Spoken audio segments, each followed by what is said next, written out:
नमस्कार, आप देख रहे हैं आर्या न्यूज और मैं हूं आपके साथ प्रियंका तिवारी।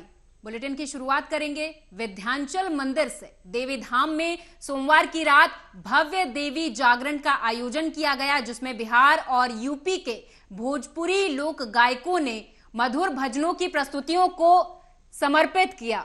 आपको बता दें, इस दौरान माता के भव्य श्रृंगार के साथ ही नवचंडी यज्ञ, दीपदान और प्रसाद वितरण और भंडारे का आयोजन भी किया गया। कलाकारों के भक्ति संगीत पर पूरी रात श्रद्धालु झूमते नजर आए। इस दौरान विंध्याचल दरबार में सोमवार की रात आयोजित माता के जगराते में भक्ति संगीत की अविरल धारा भी बहती नजर आई।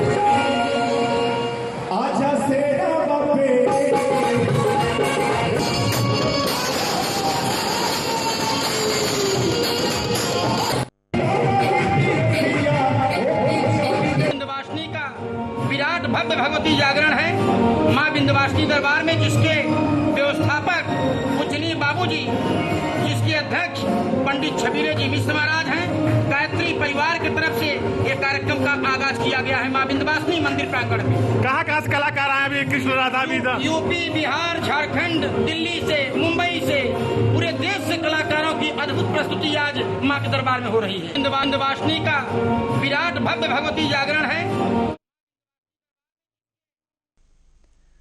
पूर्वांचल में महिलाओं का तीज महोत्सव बड़ा पर्व माना जाता है। इस दौरान महिलाएं 24 घंटे निर्जला व्रत रखती हैं और इसके लिए सुबह से ही गंगा स्नान कर वो पूजा करने के बाद जलेबी खाकर अपने व्रत का पारण करती हैं। आपको बता दें, यही कारण है कि तीज के दूसरे दिन जलेबी दुकानदार 4 बजे से ही भोर में अपनी दुकान को खोलकर जलेबी से सजा लेते हैं और पूरा मिर्जापुर शहर 4 बजे भोर से ही जलेबी लेने के लिए दुकानों पर लाइन लगाते हुए दिखाई पड़ता है।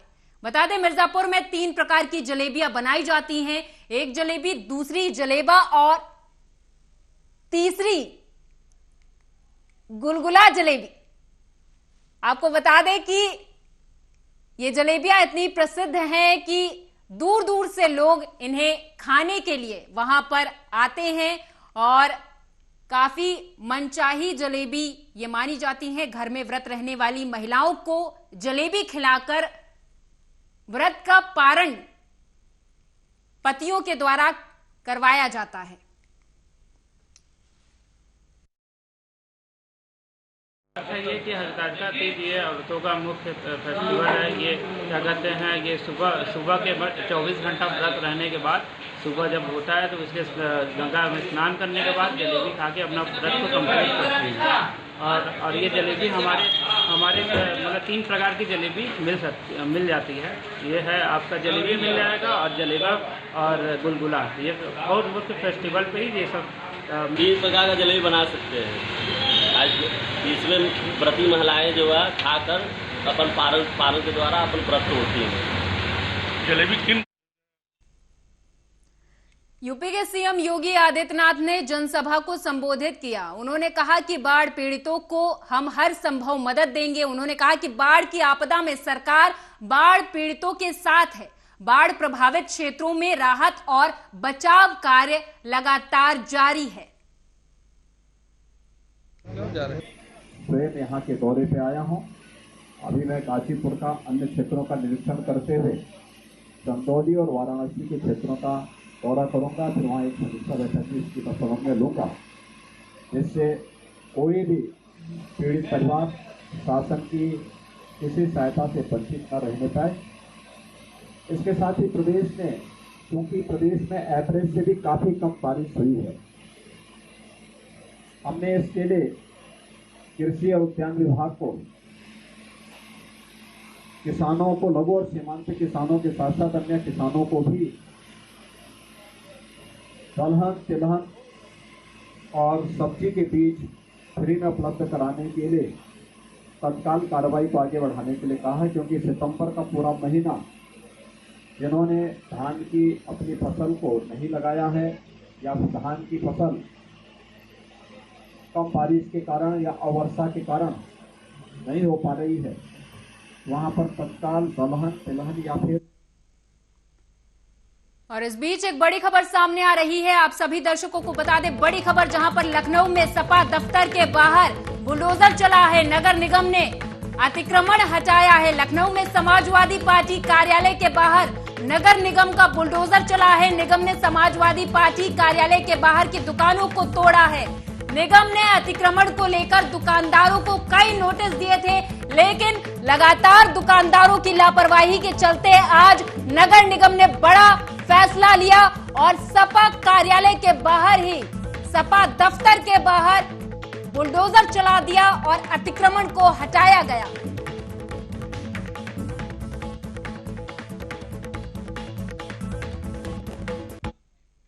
सागर के देवरी कला में 7 करोड़ 75 लाख की लागत से बना एसडीएम वन की दीवारें पापड़ की तरह चटकने लगी हैं। वन का उद्घाटन केंद्रीय खाद्य प्रसंस्करण और जनशक्ति राज्य मंत्री प्रहलाद पटेल ने किया था। दीवार के बड़े बड़े सुराख घटिया निर्माण कार्य और भ्रष्टाचार की तस्वीरें बयां कर रहे हैं, लेकिन ठेकेदार और अधिकारियों पर कोई कार्रवाई नहीं हुई है।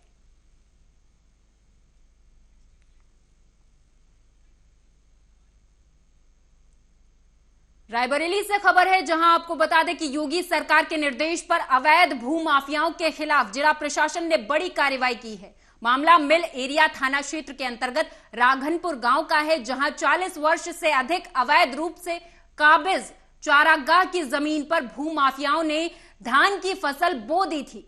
आज एसडीएम सदर शिखा शंखवार ने भारी पुलिस बल के साथ वहां पर पहुंची और खड़ी धान की फसल को जुतवा कर चारागाह की 2 बीघा सुरक्षित भूमि को खाली करा दिया है। जैसे हमें जो शिकायत प्राप्त हुई कि चरागाह की भूमि पर अवैध कब्जा यहाँ पर किया गया था, ये जानकारी ग्राम राघनपुर राही ब्लॉक में है। तो यहाँ पर करीब 1.5 बीघे के अराउंड जो हमारा चरागाह उस पर लोगों ने अवैध कब्जा वहाँ पे जोत बो रहे थे। तो उसकी जानकारी जैसे हमें प्राप्त हुई तो हम लोगों ने यहाँ पर आकर के हमारे जो आरआई हैं, लेखपाल हैं, उनके द्वारा संयुक्त जांच के बाद जो पाया करीब 1.5 बीघा पर अवैध कब्जा था, तो उसकी कार्रवाई के लिए हम लोगों ने मौके पर उपस्थित होकर के सारा। अगली खबर कानपुर देहात से है। बता दें कि एक बार फिर से पूर्व माध्यमिक विद्यालय में झाड़ू लगाते हुए बच्चों का वीडियो वायरल हुआ। तो वहीं बच्चों के परिजनों ने आरोप लगाया है कि रोजाना बच्चों से झाड़ू लगवाई जाती है और मिड डे मील में रोजाना बहुत सी खामियां मिलती हैं। वहीं प्रधानाध्यापिका वसीम बानो की कार्यशैली से बच्चों के परिजनों में आक्रोश व्याप्त है। पता है, नाम भी नहीं लिख रही हैं। 7 में से 8 में हमने कही हमारे बच्चे को नाम लिखे के नहीं लिखेंगे, मार्कशीट है तो नहीं देंगे। बच्चे आते झाड़ू लगाते, खाना में कीड़े निकलते। कौन झाड़ू लगाता है? बच्चे लगाते हैं। कौन लगवाता है झाड़ू? वही लगाते हैं, दोनों वो है। हाँ। और खाना कैसा? खाना में कहूँ कीड़े निकलते, कहूँ कुछ निकलते हैं। अच्छा। हाँ। तो आप लोग शिकायत नहीं करते उनसे? शिकायत करते हम क्या करें। अच्छा वो खाते हैं और जौन खराब है जो बच्चे खाते हैं। अच्छा। हाँ। तो आप लोग क्या चाहते हैं? ये चाहते हैं कि सही अपने मान लो हो जाए। क्या करें? बहुत खराब है। फिर और इस खबर पर ज्यादा जानकारी के साथ संदीप कुशवाहा हमारे संवाददाता जुड़ चुके हैं। संदीप, आपसे समझना चाहेंगे पूरा मामला क्या है? जी, आपको बता दें ये पूरा मामला राष्ट्रीय थाना क्षेत्र के पैलावर गांव का है, जहां पर ये पहली बार नहीं, ये 8वां मामला है कानपुर देहात में जहां बच्चों से झाड़ू लगवाई जा रही है। संदीप, आपसे ये जानना चाहेंगे कि क्या यही हाल योगी सरकार में लगातार देखने को मिलेगा, क्योंकि पहले भी कई इस तरीके की खबरें सामने आ चुकी हैं। जी, आपको बता दें ये आपको क्या नाम है, इस मामले को लेकर हमने बिल्कुल से बात करी है तो उन्होंने बताया कि इस मामले को जांच कर कार्रवाई करेंगे। लेकिन ये पहला मामला नहीं है, कई मामले ऐसे कानपुर देहात में हो चुके हैं, लेकिन कार्रवाई के नाम पर सब लिखा पोती कर दी जाती है। संदीप, आपसे ये जानना चाहेंगे कि आगे और क्या कार्रवाई की जा रही है? क्या किसी अधिकारी ने इसको संज्ञान में लिया है? जी हाँ जी, इस मामले में लेकर जब हमने बेसिक अधिकारी से बात करी तो उन्होंने कहा है कि जी हम आपकी बात जी आप ये वीडियो जो दिखा रहे हैं इस मामले में संज्ञान लेंगे और इस मामले में जो उचित कार्रवाई होगी वो हम जरूर करेंगे इस मामले में लेकर। और इस मामले में लेकर जब महिलाओं से जो उनके माता पिताओं से जब बात करी गई तो उन्होंने बताया कि ये कोई पहली बार नहीं, कई बार इन्होंने ऐसा किया है और मिड डे मील में भी कई सवाल उठाए हैं जिनको कि जो अभ्यर्थी हैं, जो बच्चे हैं, उनको अच्छा खाना नहीं मिलता है। धन्यवाद संदीप, इस तमाम जानकारी के लिए। आप हमारे साथ जुड़े और तमाम जानकारी आपने हमारे दर्शकों के साथ साझा की। कानपुर देहात से खबर है, जहां पर झाड़ू लगाते हुए बच्चों का वीडियो वायरल हुआ है। बच्चों के परिजनों में आक्रोश व्याप्त है। जौनपुर से अगली खबर है। बता दें आपको कि तेज रफ्तार पिकअप ने नेशनल हाईवे पर सड़क पार कर रहे 2 स्कूली छात्राओं को टक्कर मार दी। तो वहीं जब अध्यापक ने वाहन को रोकने का प्रयास किया तो पिकअप ने अध्यापक को भी रौंद दिया। बता दें इस घटना में एक अध्यापक और एक छात्रा की घटनास्थल पर ही मौत हो गई। तो वहीं एक छात्रा की हालत गंभीर बताई जा रही है। बता दें कि घायल का इलाज प्राइवेट अस्पताल में चल रहा है।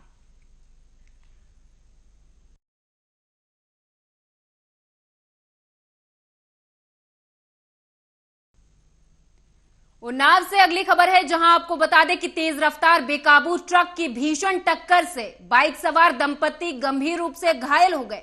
तो वहीं स्थानीय लोगों ने उन्हें घायलावस्था में ही जिला अस्पताल में भर्ती करवा दिया है। बता दें आपको कि फतेहपुर 84 थाना क्षेत्र के भड़सर नौसहरा गांव निवासी धर्मेंद्र अवस्थी, जिनकी उम्र 30 वर्ष बताई जा रही है, आज सुबह अपने गांव से जनपद हरदोई दवा लेने के लिए अपनी बाइक पर पत्नी को बिठाकर हरदोई उन्नाव मार्ग से जा रहे थे कि तभी बांगरमऊ कोतवाली क्षेत्र के सुल्तानपुर पुलिया के निकट पहुंचते ही सामने से आ रहे एक बेकाबू ट्रक ने उनकी बाइक को जोरदार टक्कर मार दी। घटना में बाइक सवार दंपति उछलकर दूर जा गिरे और गंभीर रूप से घायल हो गए। वहीं राहगीरों की सूचना पर एम्बुलेंस से बांगरमऊ सीएचसी में घायलों को भर्ती करा दिया गया है, जहां पर डॉक्टरों ने युवकों की हालत गंभीर देखते हुए उसे जिला अस्पताल में रेफर कर दिया है। तो आपको बता दें कि जौनपुर से खबर है, जहां पर एक तेज रफ्तार वाहन की टक्कर से बाइक सवार दंपति गंभीर रूप से घायल हो गया है।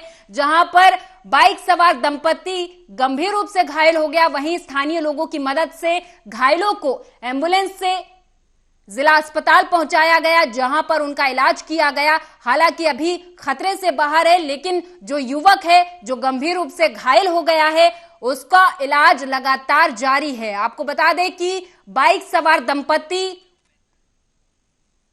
जब जा रहे थे, इस दौरान यह भीषण सड़क हादसा हुआ।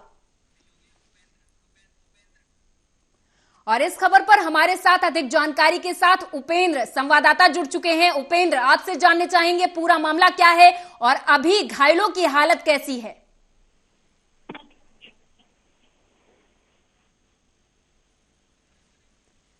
उपेंद्र से दोबारा से संपर्क साधने की कोशिश करेंगे, लेकिन आपको बता दें कि बेकाबू ट्रक की भीषण टक्कर से यह हादसा हुआ, जहां पर बेकाबू ट्रक इतनी तेज रफ्तार में आ रहा था कि बाइक सवार दंपति को ही घायल कर दिया। वहीं घायलावस्था में स्थानीय लोगों की मदद से एम्बुलेंस बुलाकर जिला अस्पताल ले जाया गया, जहां पर इनका इलाज किया गया। हालांकि युवती बिल्कुल ठीक है, लेकिन युवक की हालत अभी भी गंभीर रूप में बताई जा रही है। युवक गंभीर रूप से घायल है, उसका इलाज लगातार जारी है, लेकिन अभी तक पुलिस ने बेकाबू ट्रक को पकड़ नहीं पाया है।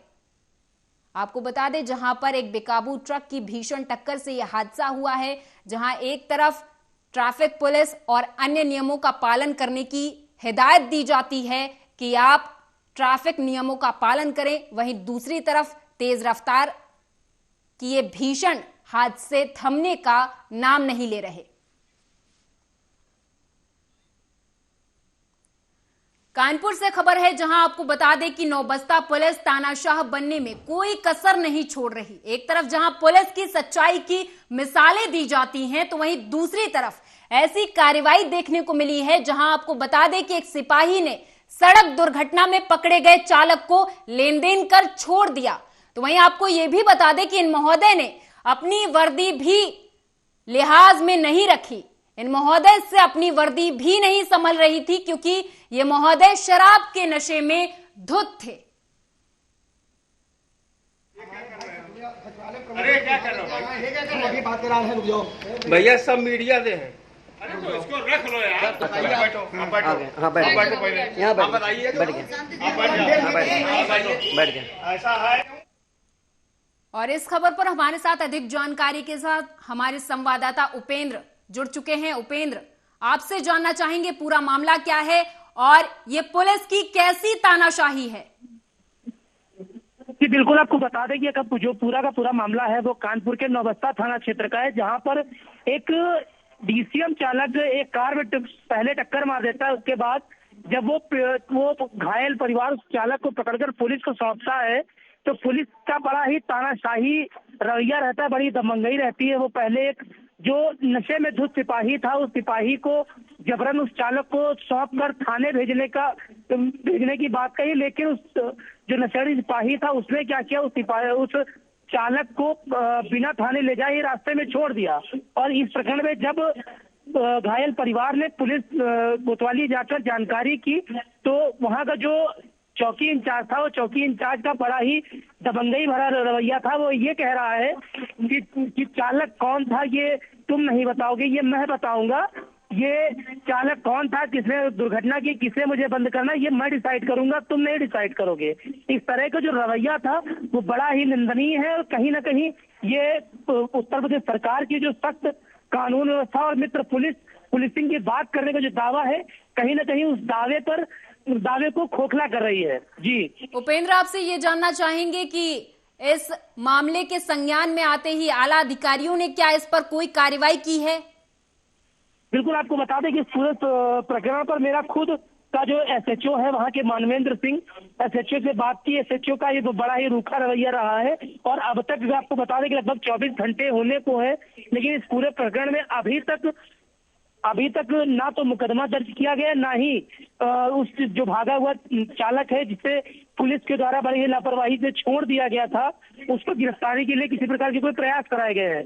और जब इस संदर्भ में जब मेरी डीसीपी या फिर कमिश्नर ऑफ पुलिस से मैंने बात करनी चाहिए, तो उनसे बात नहीं हो सकी है। लेकिन अभी तक जो पुलिस का जो रवैया रहा है वो बड़ा ही लापरवाह और निंदनीय रहा है। जी बिल्कुल उपेंद्र, आपसे ये जानना चाहेंगे कि एक तरफ जहां पुलिस की सच्चाई की मिसालें दी जाती हैं, वहीं दूसरी तरफ लेन देन कर एक आरोपी को छोड़ दिया जाता है। ये कैसी यूपी पुलिस है?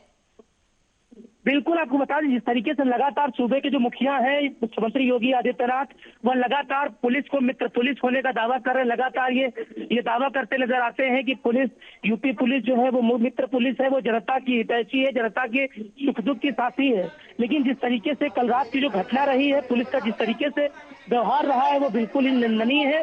और इस तरीके से जो दावे हैं मुख्यमंत्री के, वो लगातार खोखले होते जा रहे हैं। क्योंकि जब एक एसआई इस तरीके से बात करता है कि चालक कौन है, किसने दुर्घटना किया है, किसे मुझे जेल भेजना है, ये मैं डिसाइड करूंगा, तुम नहीं, ये मुझ पर छोड़ो, आप लोग घर जाओ। और बड़ी बात यह है कि कल रात से लगातार उस पीड़ित परिवार पर समझौता करने का दबाव बनाया जा रहा है। जो बड़ी बात है कि कल रात से लगातार उस पीड़ित परिवार पर समझौता करने का दबाव बनाया जा रहा है, जबकि जो पीड़ित परिवार का एक सदस्य जिसका पेट का ऑपरेशन हुआ था, उसके पेट के टांके फट गए हैं, वो हॉस्पिटल में उपचार कर रहा है, मौत से जूझ रहा है। लेकिन जिस तरीके से जो पुलिस की कार्यशैली है वो बड़ी ही लापरवाह और निंदनीय है। जी बिल्कुल, धन्यवाद उपेंद्र इस तमाम जानकारी के लिए। आपने हमारे दर्शकों के साथ इस तमाम जानकारी को साझा किया, इसके लिए बहुत बहुत धन्यवाद। कानपुर से खबर है, जहां आपको बता दें कि सड़क दुर्घटना में पुलिस की तानाशाही सामने आई है, जहां पर पुलिस ने आरोपी को लेन देन कर छोड़ दिया है।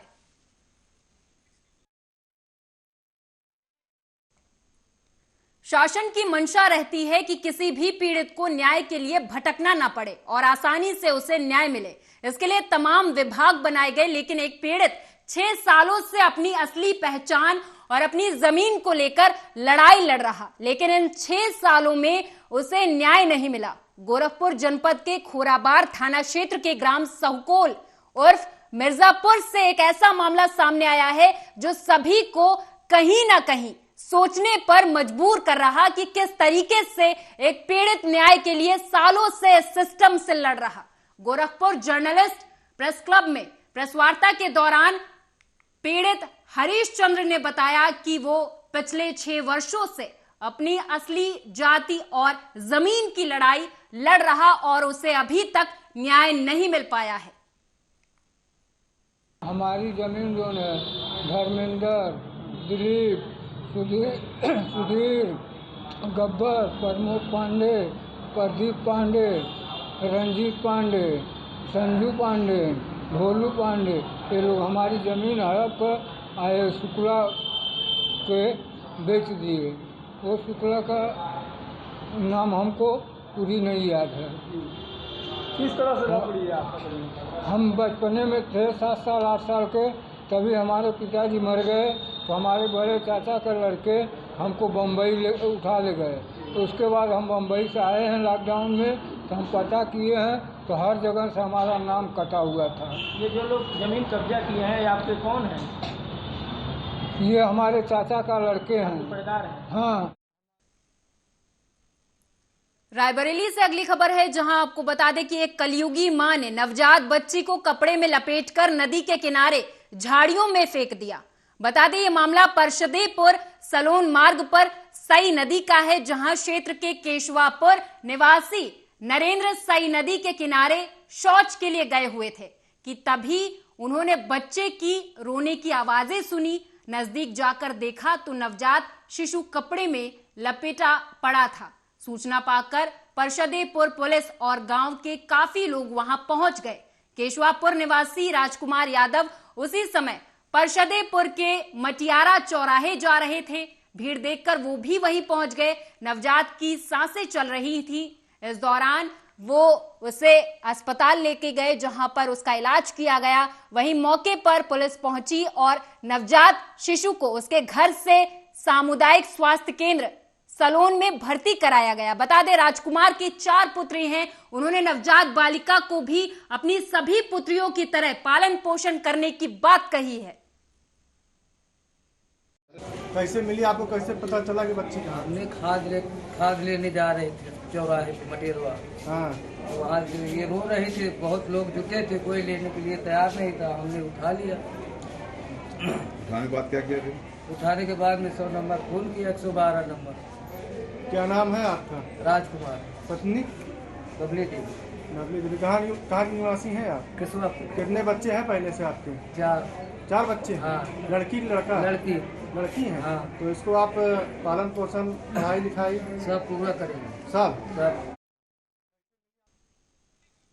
और इस बीच प्रयागराज से बड़ी खबर सामने आ रही है। आप सभी दर्शकों को बता दें, इलाहाबाद हाईकोर्ट ने बड़ा फैसला दिया है। ओबीसी की 18 जातियों को एससी में शामिल नहीं किया जाएगा। इस नोटिफिकेशन को रद्द कर दिया गया है। हाईकोर्ट ने राज्य सरकार के नोटिफिकेशन को रद्द कर दिया है। अखिलेश यादव की सरकार में जारी हुआ था नोटिफिकेशन, जो अब हाईकोर्ट ने रद्द कर दिया है। ओबीसी की 18 जातियों को एससी में शामिल नहीं किया जाएगा।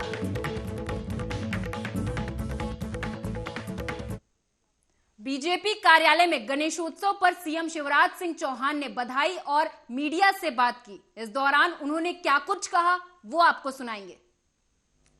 भगवान से यही प्रार्थना है कि सब पर कृपा और आशीर्वाद की वर्षा करे, विघ्न हरे, विकास के रास्ते में भी कोई विघ्न ना रहे, सद्बुद्धि दे, सन्मार्ग पर चलाए, सबका कल्याण करे और सब पर कृपा और आशीर्वाद की वर्षा करे। सर, भारतीय जनता पार्टी के कार्यालय में गणेश पूजन के साथ आज शुभारंभ के अवसर पर माननीय मुख्यमंत्री जी और सभी कार्यकर्ता आज यहाँ पर उपस्थित हैं। मध्य प्रदेश के सभी प्रदेशवासियों को और भारतीय जनता पार्टी के सभी कार्यकर्ताओं को गणेश उत्सव की सबको बहुत बहुत शुभकामनाएं और भगवान से यही प्रार्थना है कि हम सब लोग मध्य प्रदेश के अंदर भारतीय जनता पार्टी और पूरा प्रदेश लगातार जिस प्रकार से आगे बढ़ रहा है उसमें और गणेश भगवान की कृपा सबके ऊपर बनी रहे और यही प्रार्थना आज भगवान से की है। जांजगीर चांपा जिले के कोतवाली थाने में पदस्थ थाना प्रभारी उमेश साहू और एएसआई कमलेश मिश्रा पर पुलिस लाइन जांजगीर में पदस्थ आरक्षक मनोज सारथी ने जातिगत गाली देने और थाने के अंदर ले जाकर मारपीट करने का गंभीर आरोप लगाया है। पुलिस लाइन में पदस्थ आरक्षक मनोज सारथी का कहना है कि 28 तारीख को जांजगीर के पुलिस लाइन में पुलिस गाड़ियों का जो नीलामी कार्यक्रम कर रही थी, जिसकी 10,000 की अमानत राशि लेने के लिए वो सिविल ड्रेस में थाना परिसर गए थे। इसी दौरान थाने में ज्यादा भीड़भाड़ देखकर थाना प्रभारी उमेश साहू ने गाली गलौज की और आरक्षक द्वारा थाना प्रभारी को बताया गया कि वो पुलिसकर्मी है। बावजूद इसके थाना प्रभारी ने गाली गलौज की और मनोज द्वारा विरोध करने पर उसे थाने के अंदर बुलाकर जातिगत गाली गलौज की गई और मारा पीटा भी गया। एक्चुअली में लाइन में चालक आरक्षक है, देखिए कुछ गाड़ी की नीलामी हुई थी, उसके लिए अमानत राशि जमा किया था। वो लेने के लिए जैसे ये लिखा है अपने आवेदन में, वो जमानत राशि को लेने के लिए गया हुआ था। तो इसने लिखा है कि वो उमेश साहू टीआई गाली गलौज किए, माँ बहन की गाली दिए। फिर ये बताया कि जैसा ये लिखा है कि मैं नम्र शब्दों में उनसे बोला कि मैं स्टाफ का आदमी हूँ करके। इसका ये कहना है कि मेरे को गाली गलौज किए और इसको बोले कि शराब पिया, इसका मेडिकल कराओ। तो ये बताया कि सर मैं शराब नहीं पिया हूँ। इसका ये कहना है कि मुझे ज़बरदस्ती और मेरी पत्नी को लेके जिला अस्पताल गए और वहाँ इसका डॉक्टरी परीक्षण कराया गया और ये बोला कि टीआई भी शराब पिया हुआ, जैसा ये बता रहा है कि उसका मेडिकल कराओ, तो उसका नहीं कराया गया। उसके बाद ये बताया कि वो थाने में पदस्थ है कमलेश मिश्रा, उसके द्वारा इसको अंदर खींच के गला दबाकर मारपीट किया गया। इसका ये कहना है कि गले में सूजन है, इसका मेडिकल कराए हैं, डॉक्टर ने लिखा है स्वेलिंग है करके, और गले में खरोच का निशान बताया, गले में डॉक्टर साहब लिखे हैं कि स्वेलिंग है। एक्सरे किया गया है और अभी एक्सरे करा के लौटा है और इसका कथन वथन लेंगे सबका और वहाँ कौन कौन थे। उसके बाद जिस तरह से देहरादून में आज मुख्यमंत्री आवास में भारत सरकार में प्रधान वैज्ञानिक सलाहकार प्रोफेसर अजय कुमार सूद, वैज्ञानिक सचिव डॉक्टर परविंदर मैनी और हेस्को के संस्थापक पद्म भूषण डॉक्टर अनिल जोशी से भेंट मुलाकात की। इस बात की जानकारी उत्तराखंड के सीएम पुष्कर सिंह धामी ने ट्वीट कर दी।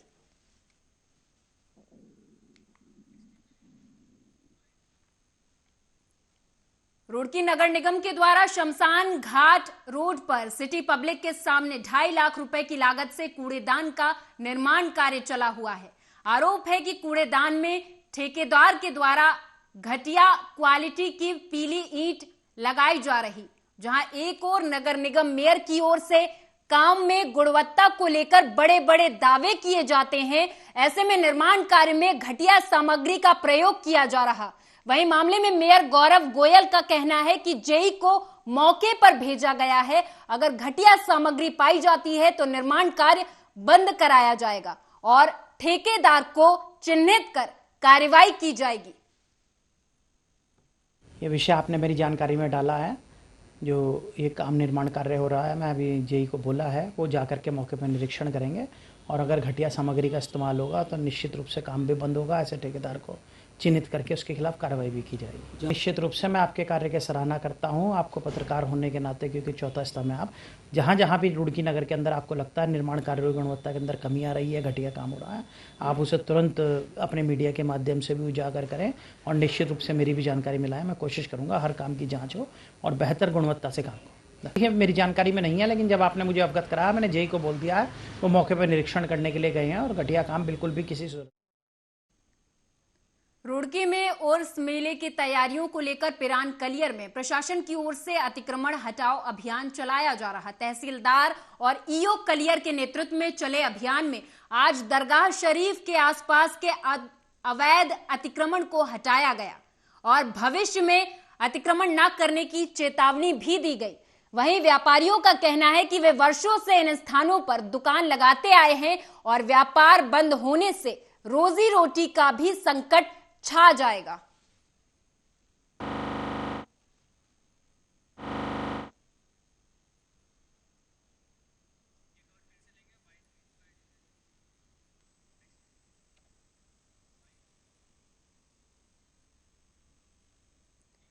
जांजगीर चांपा जिले के कोतवाली थाने में आपको बता दें कि पदस्थ थाना प्रभारी उमेश साहू और एएसआई कमलेश मिश्रा पर गंभीर आरोप लगाए गए। पुलिस लाइन जांजगीर में पदस्थ आरक्षक मनोज सारथी ने जातिगत गाली देने और थाने के अंदर ले जाकर मारपीट करने का गंभीर आरोप लगाया है। उन्होंने कहा कि मैं 28 तारीख को जांजगीर के पुलिस लाइन में पुरानी गाड़ियों की नीलामी में शामिल था, जिसकी 10,000 की अमानत राशि लेने के लिए सिविल ड्रेस में गया हुआ था।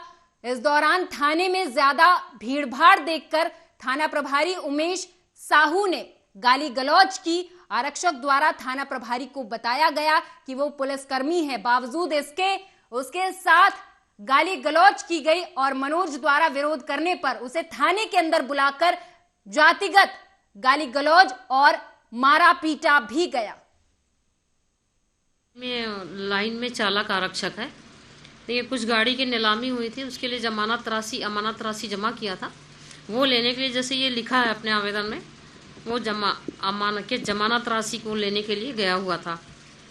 तो इसने लिखा है कि वो उमेश साहू टीआई गाली गलौज किए, माँ बहन की गाली दिए। फिर ये बताया कि जैसा ये लिखा है कि मैं नम्र शब्दों में उनसे बोला कि मैं स्टाफ का आदमी हूँ करके। इसका ये कहना है कि मेरे को गाली गलौज किए और इसको बोले कि शराब पिया, इसका मेडिकल कराओ। ये बताया कि सर मैं शराब नहीं पिया हूँ। इसका ये कहना है कि मुझे ज़बरदस्ती और मेरी पत्नी को लेके जिला अस्पताल गए और वहाँ इसका डॉक्टरी परीक्षण कराया गया और ये बोला कि टीआई भी शराब पिया हुआ। जैसा ये बता रहा है कि उसका मेडिकल कराओ, तो उसका नहीं कराया गया। उसके बाद ये बताया कि वो थाने में पदस्थ है कमलेश मिश्रा, उसके द्वारा इसको अंदर खींच के गला दबाकर मारपीट किया गया। इसका ये कहना है कि गले में सूजन है, इसका मेडिकल कराए हैं, डॉक्टर ने लिखा है स्वेलिंग है करके, और गले में खरोच का निशान बताया, गले में डॉक्टर साहब लिखे कि स्वेलिंग है। एक्सरे किया गया है और अभी एक्सरे करा के लौटा है और इसका कथन वथन लेंगे सबका और वहाँ कौन कौन थे। उसके बाद जिस तरह आरक्षित केंद्र जांजगीर में चालक आरक्षक मनोज सारथी पदस्थ है, उसके द्वारा थाना अजाक में आवेदन दिया गया है कि कल शाम वह थाना गया था नीलामी की जमानत राशि को लेने, तो उसके साथ थाना प्रभारी के द्वारा जातिगत गाली गलौज किया गया। उसका आवेदन ले लिया गया है, उसको जांच के बाद जैसा तथ्य पाया जाएगा।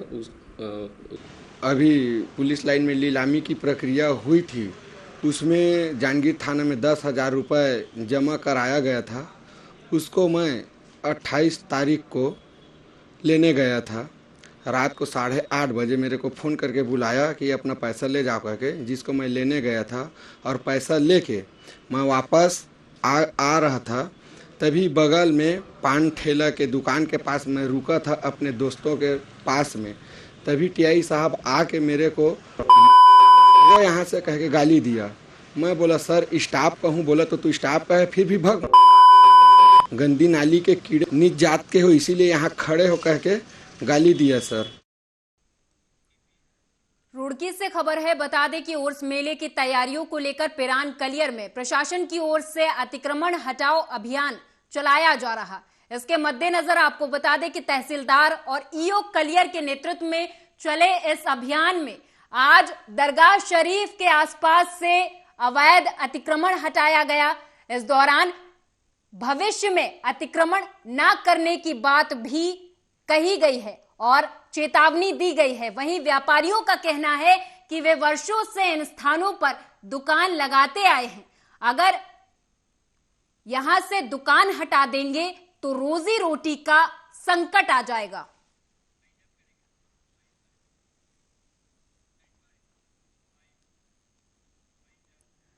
और मेरे साथ इस बुलेटिन में फिलहाल इतना ही। आप देखते रहें आर्या न्यूज।